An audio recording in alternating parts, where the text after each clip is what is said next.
Greetings and salutations. Is that how I started last episode? I think you did. All right. Greetings and salutations. Let's take that from the top. Hello, listeners. Welcome to episode 69 of the Masterclass. My name is Cam, and I am joined by the one and only Mr. David Hogue. Yes. There are actually many of us out there, but Not in my world, Dave. not in your world. Yes, in my bubble, you were the only Dave Hogue I know. And I've never that's met. okay with me. I've never met another Dave Hogue. But Would you punch him if you did? No. Oh, okay. No. I feel extremely threatened if I met another Cam Brennan. Don't you take over my life! I will. I do have the first link that we're going to have to put in the show notes. Okay. And that is a little skit by, was it Kids in the Hall? The TV show? Yeah. Yeah, Kids in the Hall. And they have a song called These Are the Daves I Know. Okay, these are the Daves I know. That's and weird. It's quite catchy. And it came out when I was in college. And so my roommates would walk around singing, These Are the Daves I Know. And I was the only Dave they knew. Believe it Really? or not. At a school that big? In the group, our house, our group of okay. guys, yeah. Surely there's at least one other Dave. So, yes. Yeah, much of my life I was David H. in elementary school. Yes, David H., would you like to answer the question? So anyway, yeah. We are here, and we have follow-up, which is exciting. Mm-hmm.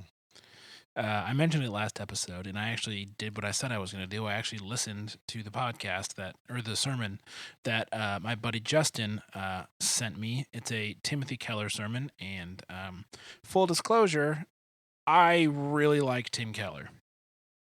I've read most of his books, and I just think he's a wonderful, wonderful, smart pastor. And he's in New York City, and I'm extremely jealous. So that's part of it too. But anyways, so the sermon was called Hope, Race, and Power. And the description from the website reads thusly: racial and cultural differences exist. They cannot be resolved by simply embracing broad-mindedness, but by adjusting our lives and forming deep relationships with people from whom we are different. These relationships will enable us to finally view all aspects of God's glory. As I was listening to this, Dave, I was just thinking in my head, yes, that's correct. Yes, that's correct. Ooh, that was a funny joke, but yes, that's also correct.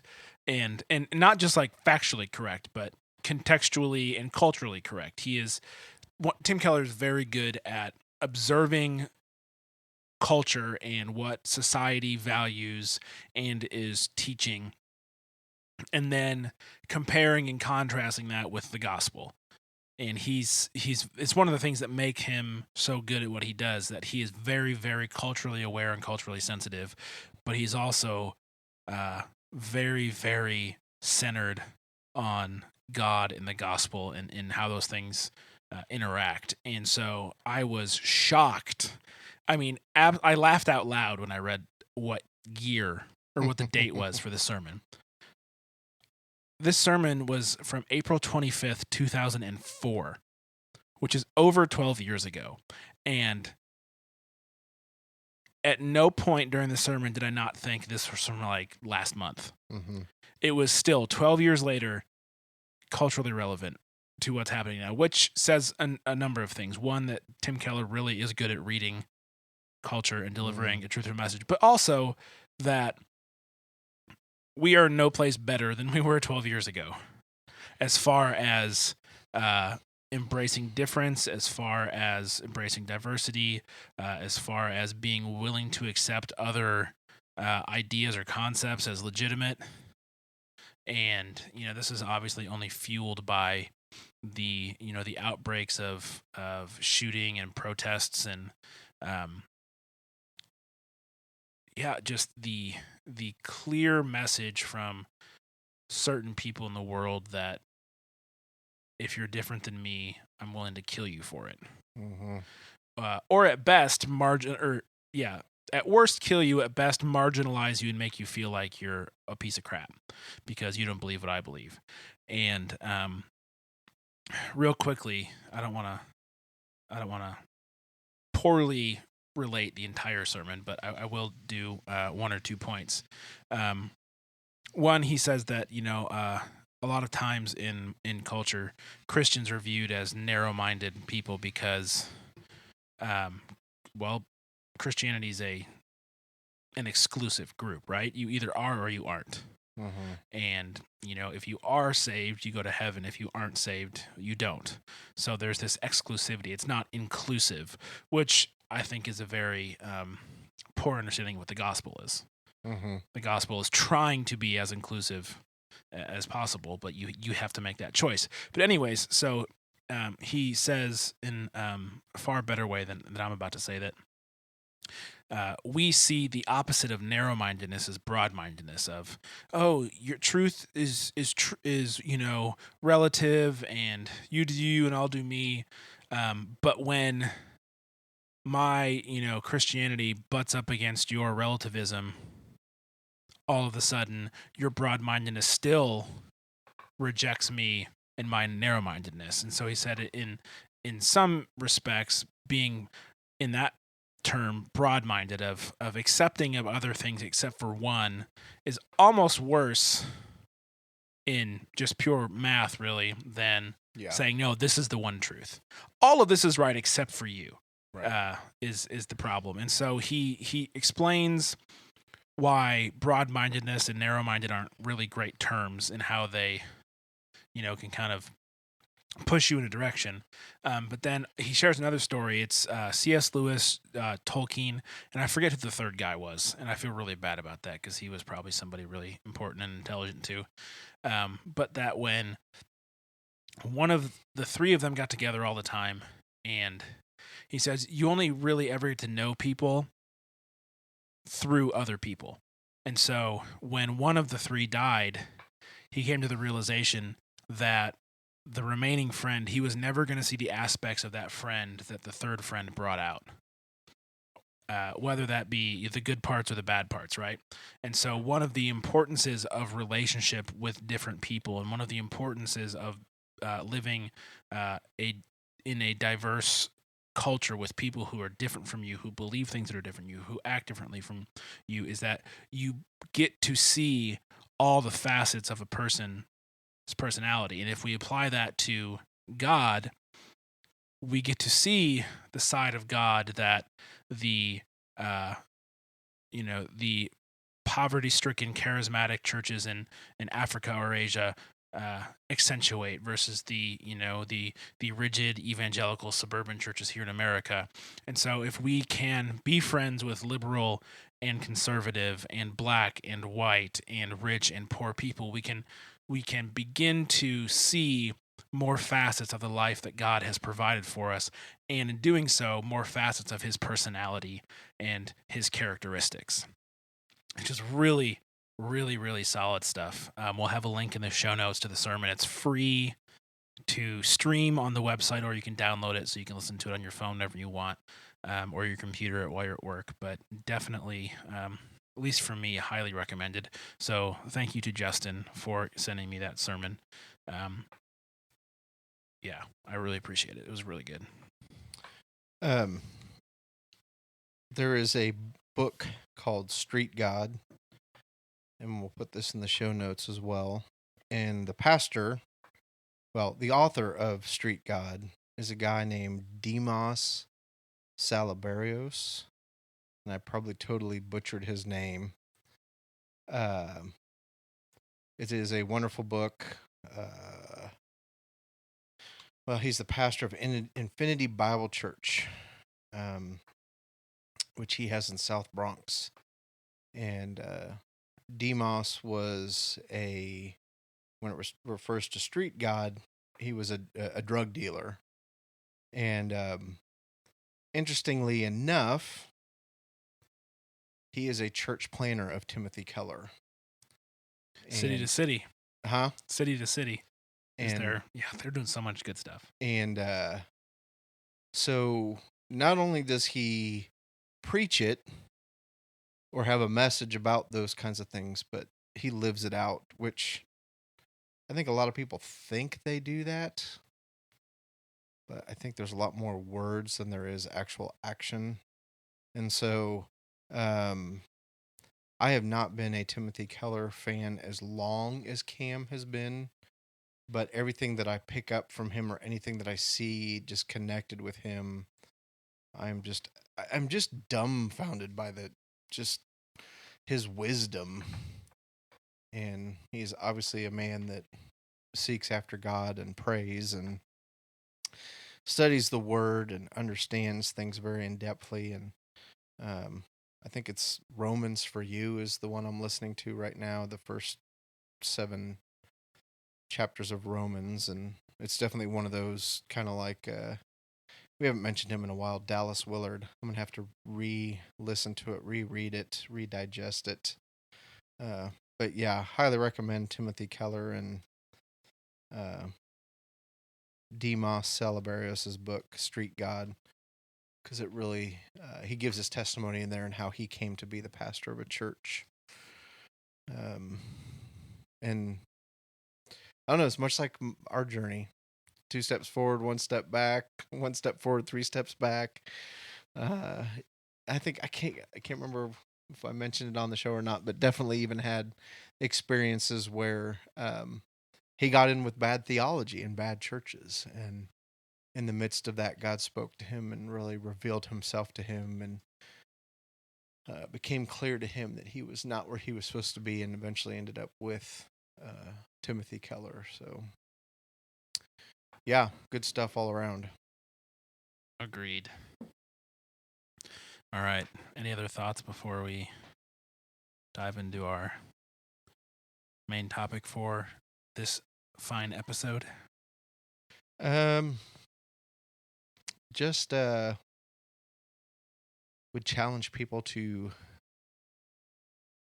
consider a perspective that is not their own. And I think I've said that before, maybe not at this point of the show, but research, learn about something that you don't know about. It might even be the antithesis of who you think you are or what you hold to be true. And when it's all said and done, if you still disagree with it, great. You're that much wiser because you know why you disagree with it. Yeah, ignorance is an interesting thing. And when I say that, I'm pointing 1 finger at you and 3 back at myself. So how do you even 2 hands? That's impossible to do with 1 hand. Oh, you're pointing a handgun at me, Dave. Yes. Not a gun made out of a finger gun. Yeah, a gun made out of his actual hand. So there's one that pointed at his you work and 3 firearm is not. It's holstered next to my bed. Yeah. Anyways. No, I was just gonna say that ignorance has this way of protecting itself. It sort of puffs up your estimation of yourself and lowers your estimation of what you don't know. And that's, much like sin in that regard, it does a really good job of disguising the truth of the matter. And so I would agree with Dave very much that even if you wind up still holding your belief on a certain subject, it is valuable and fruitful to understand the other views on the matter. Because then, as Dave said, and I just feel like I'm repeating you now, so I'm sorry. I'm not trying to steal your thunder, I promise. It's just greater understanding can only lead to better outcomes. Yes. The other thing I'm wondering as I'm sitting here is I'm wondering what was going on in April of 2004. Because I have this sense of... I was about to graduate high school. Oh, gosh. I have this sense that... I don't know why, but I feel like we were still maybe in this... It might have been coming to an end, but I felt like we were kind of still in this honeymoon phase of after 9/11. Yes, 2.5 years after. Of people still feeling good about being an American and helping each other out. And there wasn't... so for him to present that message, even in a time when maybe the everyday interaction of folks was pleasant and cordial for the most part. I was going to say that was Bush's running for his second term. then. So I'm trying to remember. Was that would have been against John Kerry the second time? Yes. I don't really remember a whole lot about that. We total tangent here. There was a Jib Jab cartoon based on This Land Is Your Land between Bush and John Kerry. That to this day, like you start playing it and my daughters can sing the words to the stupid song. Like we listen to it over and over again. Was Heinz ketchup referred to at all? No, the tagline was he won the Purple Heart thrice. Was kind of the John Kerry won the Purple Heart thrice. No, I know what it was. I'm a right wing nut job, and you're a left wing pinky commie, or something like that. Interesting.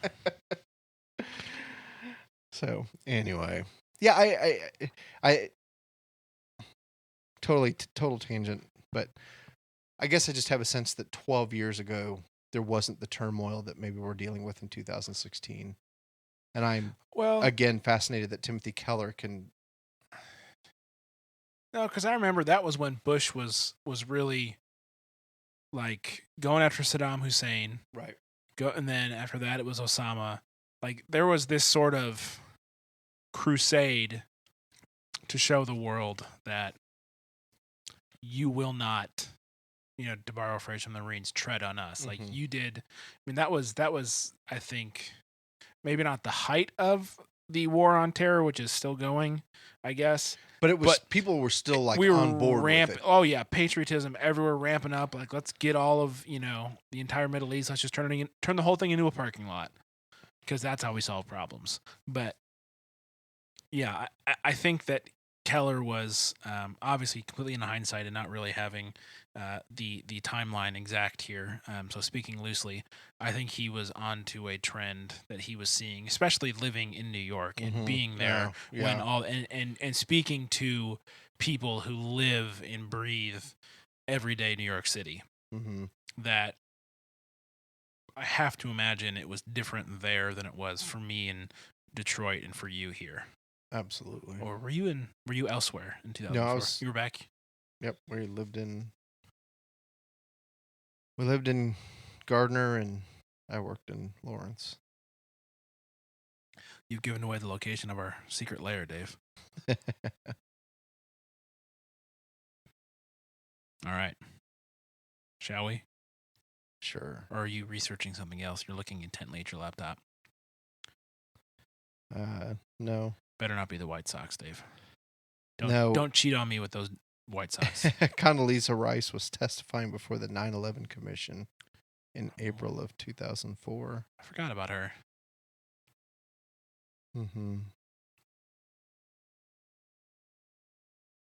So yeah,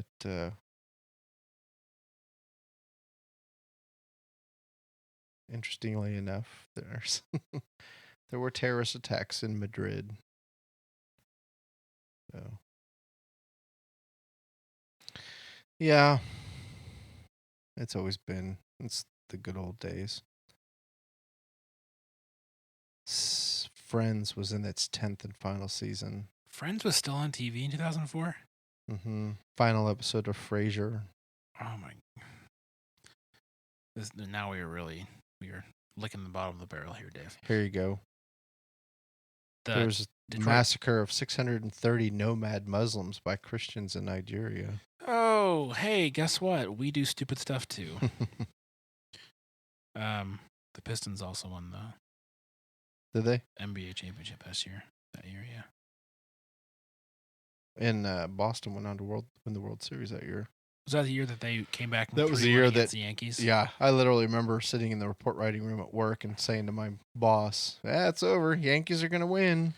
And he was like, "It ain't over till the fat lady sings." You know what I said? This was after Game 6 of the series.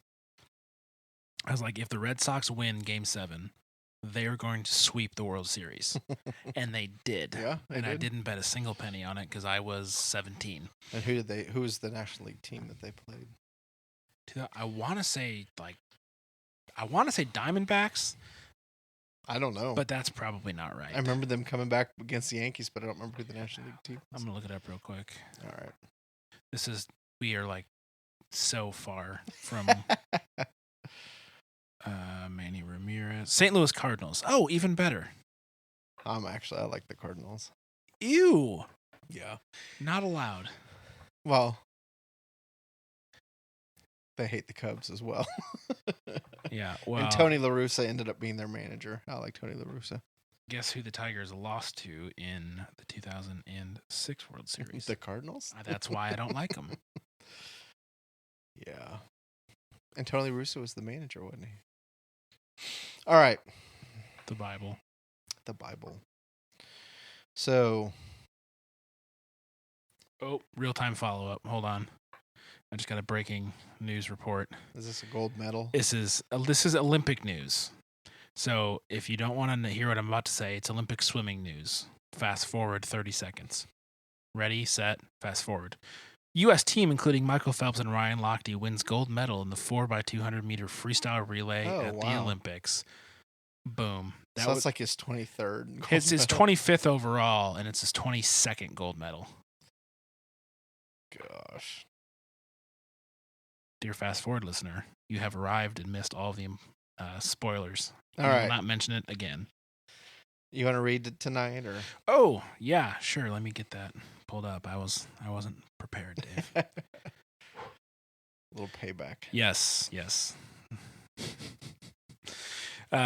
Passage for this episode is Matthew chapter 20, verses 20 through 28. Then the mother of the sons of Zebedee. How's that for a title?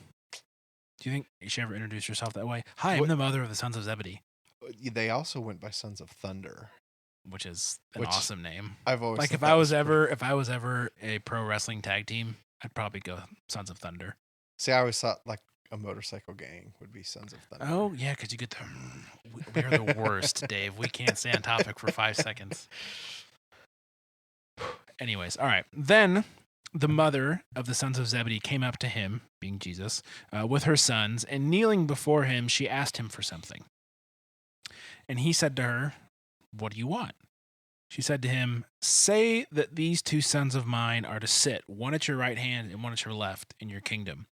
And Jesus answered, "You do not know what you're asking. Are you able to drink the cup that I am to drink?"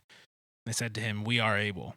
He said to them, "You will drink my cup, but to sit at my right hand and at my left is not mine to grant, but it is for those for whom it has been prepared by my Father." And when the 10 heard it, they were indignant at the 2 brothers. It's my favorite part.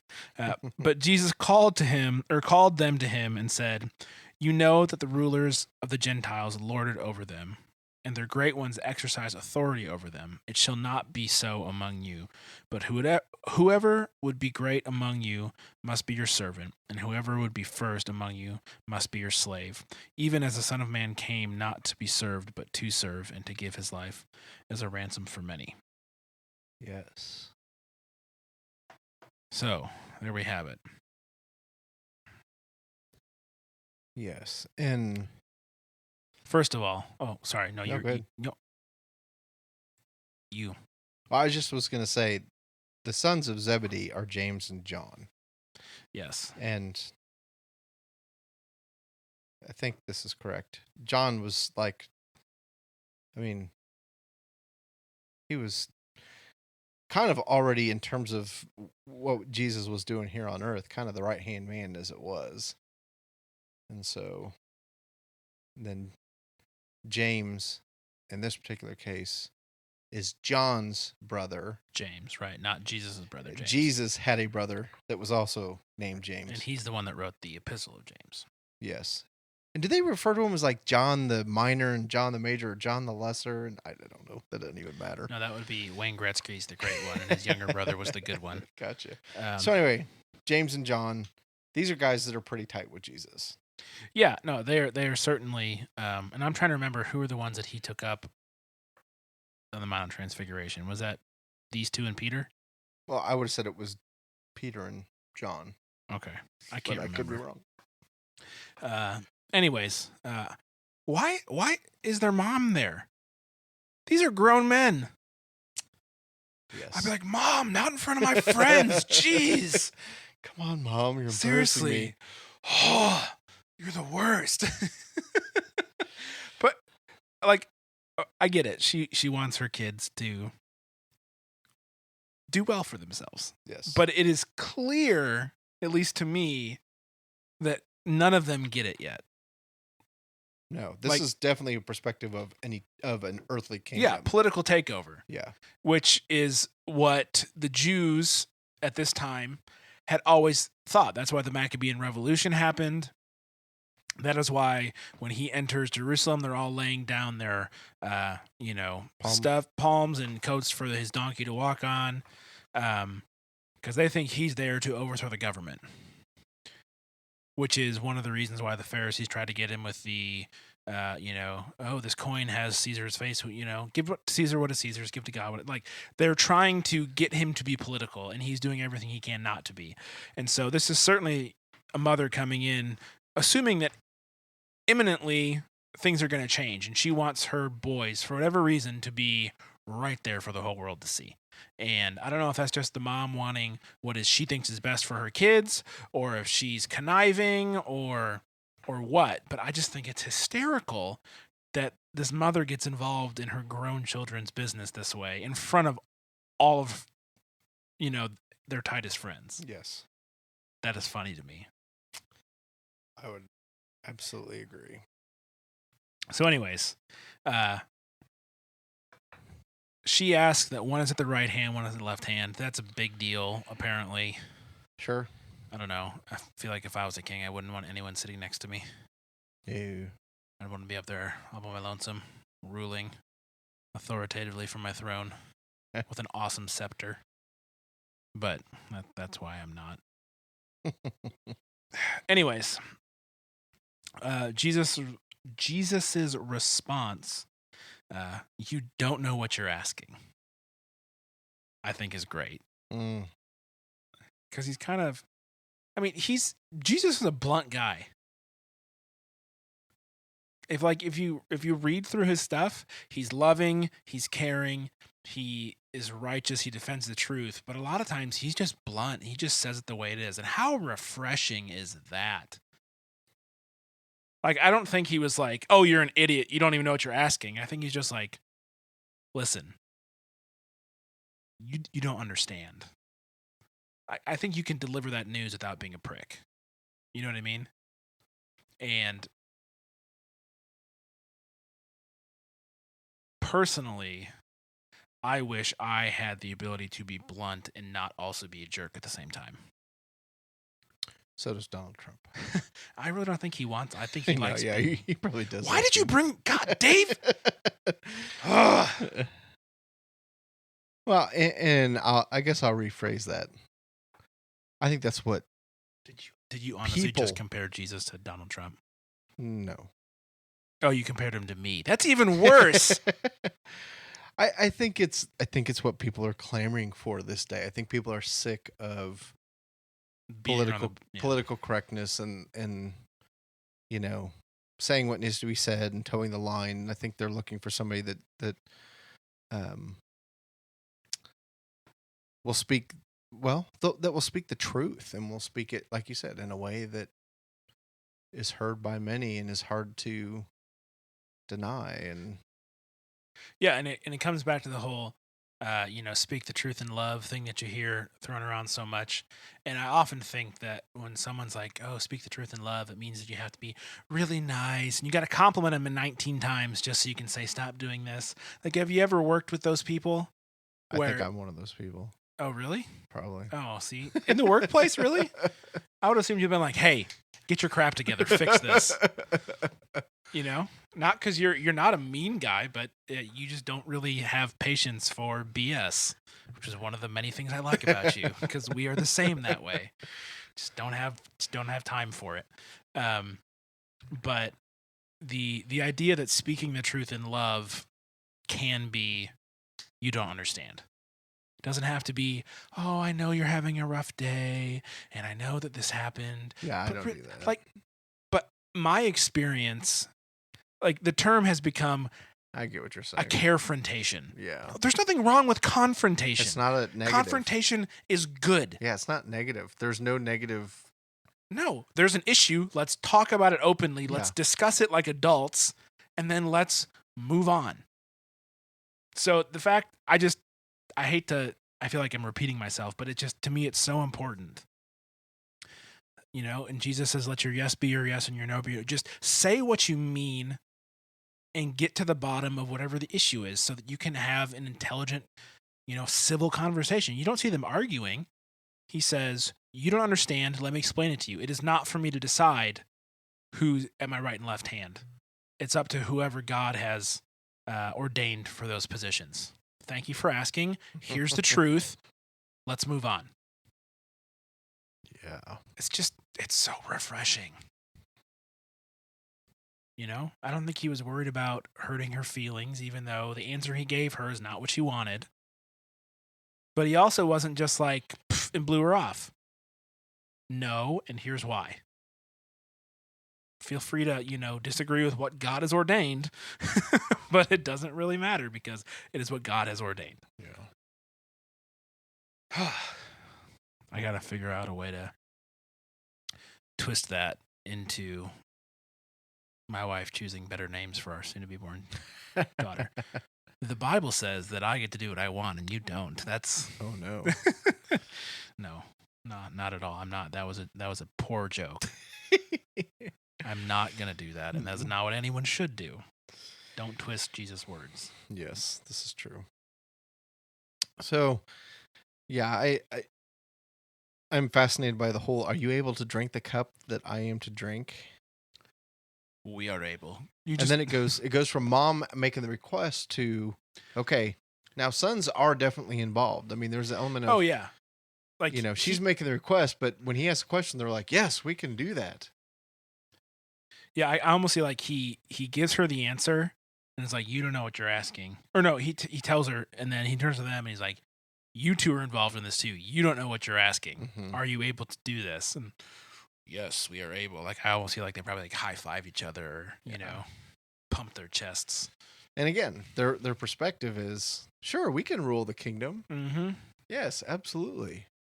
Yeah, it'll You be do all like the hard student work, council. and I'll be on the left seat, and he'll be on the right seat, and Looking good, eating We'll have some a great grapes, time. drinking some wine. yes, Yeah. But then I also love his response too. Oh, you will drink my cup. You don't know what that is yet, and you don't know what that means, but yes, you will. So I skipped ahead. Okay. no, you're good. No, I didn't. I in my mind, the to sit at the right hand of my throne is not for me to grant. I thought that was higher up in the verse, so I was wrong in that. So yeah, she asked a question. He addresses the sons first, and then tells the truth of why it's not up to him. Mm-hmm. So yeah, so he definitely knows what's going on. He definitely calls James and John out on it, which again is Jesus getting to the truth and to the crux of the matter. And now I wonder, did they put their mother up to this? Like, dude, we want to like be at the top, but if we ask for it, he's not gonna. Oh, this last must be for. What if we get What if we get someone else to do it? Then we'll look like, oh, us? No, we couldn't. Okay, sure. Am I totally Well, I think the fact that they off are base? the sons of Zebedee. Haven't researched this a whole lot. Clearly, Zebedee is somebody, and if you're married to Zebedee, you're probably somebody as well. And so, yeah, I'm thinking it's not just, hey, let's get mom to do it, but mom's got some clout. I mean, As if Jesus gives a rat's behind what about clout. yeah. So I just Yeah, said rat's behind. there's definitely conspiracy going on in terms of, I don't believe this is an impromptu conversation. Not at all. This is very much a, hey, we're going to hit him up. Things are starting to go the direction that we think they're supposed to go. And this would be a good time. They were aspiring political strategists. Yep. And one of the things that just stands out to me with this verse is, from the get-go, why did people follow Jesus? And I wonder if any of us, when we make that decision to follow Jesus, really, well, I don't think we know what we're getting ourselves into, but I definitely think there's this perspective of being like the sons of Zebedee, in that what's in it for me? What am I going to get out of it? And I think that is a central transformation that needs to happen for all of us in following Jesus. There is very much a place for, I am accepting Jesus Christ as my Lord and Savior. I want to be saved from my sins. I want to go to heaven. I want to avoid hell. I absolutely believe that is appropriate. But I think we need to all have this transformation of going from, this isn't so much about what I'm going to get out of the deal. There's a life transformation here. There's a dying to self, putting Christ first, living life for Him, and then just ultimately that realization of, yeah, I'm pretty much worthless. I add nothing to this equation. I'm completely dependent on Him, and for James and John, as Jesus mentioned, that says, "You will drink my cup." And James and John were both martyred for their faith. And while Christ was a perfect human being that died on the cross, James and John weren't that, but they certainly died for their faith. And I my understanding is that's what they're talking about here in terms of drinking the cup of giving your life over. Absolutely. So, yeah. And then for my favorite part of the passage, for pure comedic purposes and not for anything of, well, there is some substance here, but it is. Oh, there is. It's one of those sentences that like Matthew didn't have to include. Like, without this passage, this still would have the same effect. But when the other 10 heard it, they were indignant at the two brothers. Like, look at these. Oh my, what morons. Like, how dare they try and step over me to get, up the ladder. Just, you can only imagine. It's like an episode of The Bachelorette or something, I can't believe that he stole my date. All that stuff.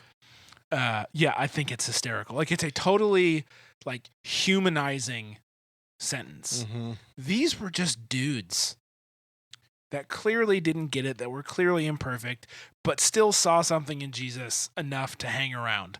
But, yeah, of course the other 10 were pissed. They just asked for the keys to the kingdom, essentially. And now I'm going to get stuck being in charge of all the gutters because this guy's, master of coin, and this guy is... I just think it's funny. But it goes to show you that these two were not the only flawed disciples, right? There's some jealousy and some bitterness and just some human mess going on. And, like, I feel like in my estimation of the disciples, I go from, man, they were such idiots to, wow, they were so awesome. Like, just depending on the story, but it's just, I never really think, like, these were just guys. Like, they were fishermen. They were just normal people. And yeah, I think it's a very telling sentence about how, our human mess can, even in the midst of one like Jesus, can still rise to the top really fast and try and mess up what's going on. But moving on. Yeah. I have mentioned Jesus Christ Superstar before. And there is I don't know if I'm going to be able to find this quick enough, but there's basically a verse in one of the songs that talks about when we retire, we'll write the gospel and they'll all talk about us when we're dead. And it's, to me, it's such a tongue-in-cheek sort of yeah,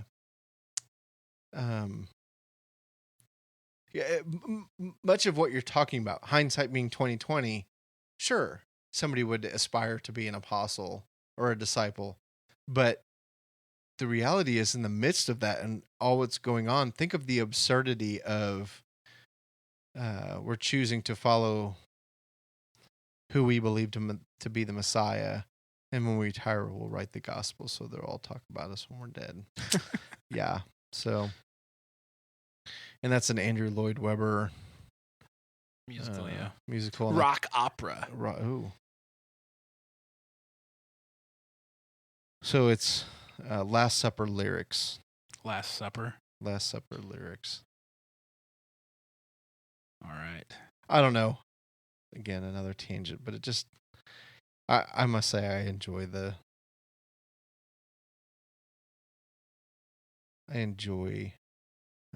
both that and the Joseph. Go, go, go, Joseph, you know what they say. I was in that musical when I was in middle school. Were you really? Nope, I take that back. I was in Bye Bye Birdie. I could see that Joseph. No, Conrad. the year after that was Oh. Joseph, and I was like, In high school. I was like choral member number 17 or something like that, because I can't sing, and I'm better now, but I certainly couldn't sing when I was in middle school. It was like you try everything in middle school to see what sticks, and musicals did not stick. Yes. At least for me. In your house, on the other hand, Well, my children. Your dog's name is Hamilton. So it says, always hoped that I'd be an apostle, knew that I would make it if I tried. Then when we retire, we can write the gospel so they'll all talk about us when we've died.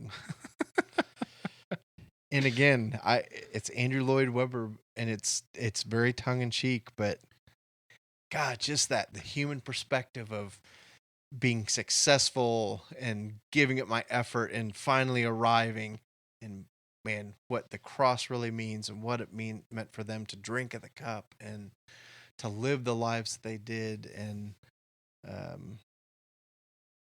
wow, it's just cool to me that the truth of God comes through, even when Andrew Lloyd Webber is the he was the instrument. composer. Yes, Tim Rice was the lyricist. We should give him some. You are correct. Props. And I only know that because I just looked at the Wikipedia article, not because I knew that. Well, they pretty much did all the stuff together, right? Oh, they're kind of a dude. Talking to the wrong person. Go get your daughter, and she'll know. Go get Caroline. So, all right, moving on. Yes, moving on. So we're in verse 25 now. Jesus called Jesus called them to him and said, you know that the rulers of the Gentiles lord it over them, and their great ones exercise authority over them. Okay, so we're establishing commonality here. Mm-hmm. You guys understand how the political situation is. We all know who's in charge, and they all make sure that we know that they're in charge. Roman Empire? Yeah. Okay. Well, I'm like, the rulers of the Gentiles. So I'm guessing Roman. Yeah. I truly don't know, but that's what I envision. Yes, those folks. It shall not be so among you. Like, we are different, right? He hasn't said we're not political yet, but he's saying, you guys know how they do things. That is not how we're going to do it. But whoever would be great among you, whoever wants to sit at the left and the right hand, must be your servant, and whoever would be first among you must be your slave. Even as I, the Son of Man, came not to be served, but to serve, and to give his life as a ransom for many. So he is saying, this is how the authority structure is here. We're not going to do this. If you want to be in charge, you must serve. You must put others ahead of you and before you and above you, just like I'm doing right now when I've come to earth not to be served, but to serve. And, oh, by the way, to pay the price for the sin for the entirety of mankind. Mm. That's my cup. Drink it up. Here's a crazy straw. I get that he's God, and I get that he knows more than I could ever even imagine there is to know. But even considering that, these moments, how do you not just be like, Yeah. like, he diffuses, I mean, I'm assuming he diffuses the situation because this is, we just move on in the scripture, but he takes a potentially volatile situation amongst his followers, he diffuses it, he explains the situation, and then he says, and by the way, this is not how we're going to do, like, something new and completely different is coming, and I'm the one ushering it in, and this is how I'm going to do it, and you are all going to drink this cup with me. It's so good. Like, here's the problem, and he just redirects all of them to the truth. The problem is no longer a thing anymore because the truth is far more important and far more substantial than this petty little issue of what they didn't even understand. Yeah, and I mean, just the reality of, I'm telling you, the Son of Man came not to serve, or not to be served, but to serve and to give his life. I mean, it's just like, wow. If I could just keep that central to my life and my brain, just day in and day out, the things that I get worked up about, it's like, oh, I'm embarrassed. How trivial, how silly, and how, just so many things when the Son of Man, God himself in flesh came. I mean, just, God, it's so mind-boggling, even as I'm just sitting here reading it, that the God of the universe came to earth not to be served, but to serve. It still just doesn't even make sense to me. So I'm right there with you, man. We should make t-shirts. Speaking of which, new masterclass. No, actually, I can't believe I just ruined that moment. I'm so sorry. I'm such no. It's no. All good. That was a prime opportunity to not make a dumb joke, and I did it. It's all good. But yeah, no, I'm in all seriousness, I'm right there with you. Yeah, I think that might be the big sticking point for this week's episode. That verse 20, Matthew 20:28. Even as the Son of Man came not to be served, but to serve, and to give his life as a ransom for many. Yes. Because when I compare anything that I complain or whine about to that, it's like, oh boy. My perspective is so wrong. And I'm right there with the sons of Zebedee going, hey, what's my slice? What's my piece here? What does I get out of this? So yeah. All right, well, if you guys want to see the show notes, you can go to supermegacorp.net/masterclass/69, and we'll have all the links. And there's some good ones in there. This is not a weak show notes episode. There's lots of fun links in there. But yeah, check out the Tim Keller sermon.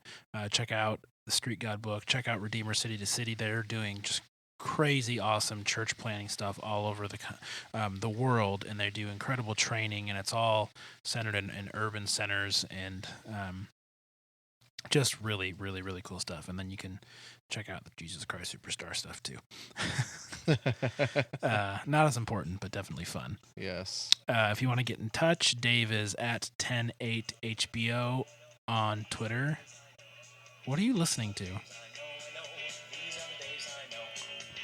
Dude, we do not have copyright for this song.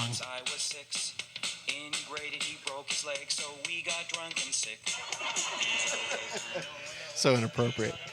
Well, also copyright law, Dave. We're gonna get pulled. It was less than than 15 seconds. Oh, fair use. Yeah, that does fall under fair use. We're fine. If you want to get in touch with me, this is so weird. If you want to get in touch with me on Twitter, I'm at Cam Brennan. If you want to email us, it's hello@supermegacorp.net. And I think that brings us to the end of episode 69. We'll talk at you next time. Bye. Bye.